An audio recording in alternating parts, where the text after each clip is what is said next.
नमस्कार। आप सुन रहे हैं द क्लासिकल स्टोरीज। एक दिन एक किसान के घर पर कुछ मेहमान आते हैं और जब वो मेहमान उस किसान के घर पर पहुंचते हैं तब वो किसान अपने खेत पर होता है। तो मेहमान उस किसान के घर पर ही उसका इंतज़ार करते हैं। थोड़ी देर बाद वह किसान अपने कुत्ते के साथ घर पहुंचता है। मेहमान ने उन दोनों को देखा और उस किसान से पूछा, तुम दोनों एक ही रास्ते से आए हो और तुम्हारा कुत्ता बहुत ही हाँफ रहा है और तुम तो बिल्कुल ही थके हुए नहीं लग रहे, ऐसा क्यों? तब वो किसान उन लोगों को बताता है, हम दोनों एक ही रास्ते से आए हैं लेकिन मैं सीधा घर पर आया हूँ। इस कुत्ते को अगर रास्ते में कोई दूसरा कुत्ता मिल जाता था तो यह पहले उसके पीछे भागता, फिर मेरे साथ आता, फिर कोई और कुत्ता मिलता तो उसके पीछे भागता, फिर मेरे पास आता। पूरे रास्ते ये यही करता रहा, इसलिए ज़्यादा थका हुआ है। यह कहानी आपको भले ही दिलचस्प ना लगी हो, लेकिन इससे जो सीख मिली वह बहुत बड़ी है।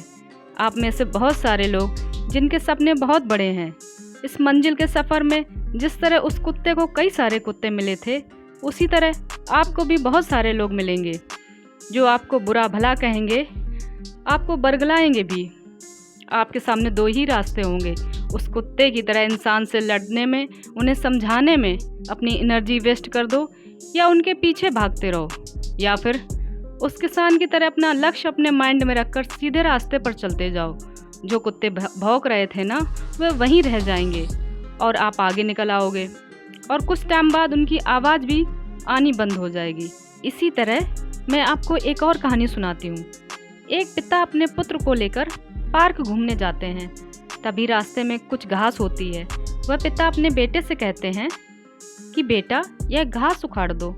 तो वह बच्चा आसानी से उस घास को वहाँ से उखाड़ देता है। तभी वह दोनों आगे बढ़ते हैं और उन्हें वहाँ पर एक पौधा मिलता है। तो पिता अपने बेटे से कहते हैं कि इस पौधे को भी उखाड़ दो। तो वह बच्चा थोड़ा जोर लगाता है और उस पौधे को भी वहाँ से उखाड़ देता है। फिर वह दोनों थोड़ा और आगे चलते हैं। फिर उन्हें एक बड़ा पौधा मिलता है। पिता फिर कहते हैं, बेटा, इस पौधे को भी तुम यहाँ से उखाड़ दो।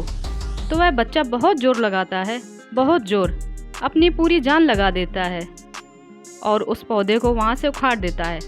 थोड़ा और आगे बढ़ते हैं। फिर उन्हें वहाँ पर एक पेड़ मिलता है। तो वह पिता अपने बेटे से कहते हैं, बेटा, इस पेड़ को यहाँ से उखाड़ दो। बेटा कहता है, पापा, यह पेड़ मुझसे नहीं उखड़ेगा। पापा कहते हैं, बेटा, कोशिश करो, उखड़ेगा। तो बेटा अपने पापा की बात मान जाता है, उस पेड़ को उखाड़ने लगता है। वह बहुत कोशिश करता है, अपनी पूरी जान लगा देता है, फिर भी पेड़ नहीं उखड़ता। तब वह अपने पापा से कहता है, पापा, यह पेड़ मुझसे नहीं उखड़ रहा। तभी उसके पापा कहते हैं, बेटा, कोई बात नहीं, पर यहाँ पर तुम्हारी ज़िंदगी के लिए बहुत बड़ा सबक है। जैसे जैसे तुम्हारी उम्र बढ़ती जाएगी, तुम कई सारी आदतों के शिकार हो सकते हो। तुम्हारी बुरी आदतें भी शुरुआत में उस घास की तरह होंगी, लेकिन टाइम के साथ में उस पौधे की तरह बन जाएंगी, फिर बड़े पौधे की तरह और फिर उस पेड़ की तरह।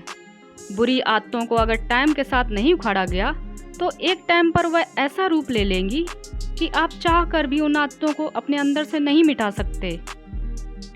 जैसे ही कोई बुरी आदत लगी, शुरुआत में उसे छोड़ना उतना ही आसान होता है जितना कि उस घास को उखाड़ना, लेकिन जितना ज़्यादा टाइम आप लोगे उतना मुश्किल होता जाएगा उस आदत को छोड़ना। जिस तरह से उस बच्चे के लिए हो गया था उस पेड़ को काटना। आदतें ही इंसान का भविष्य बनाती हैं और आदतें ही इंसान का भविष्य बिगाड़ती भी हैं। इससे पहले आपकी आदतें आपको कंट्रोल करें, आप अपनी आदतों को कंट्रोल करें। बहुत शुक्रिया कहानी सुनने के लिए।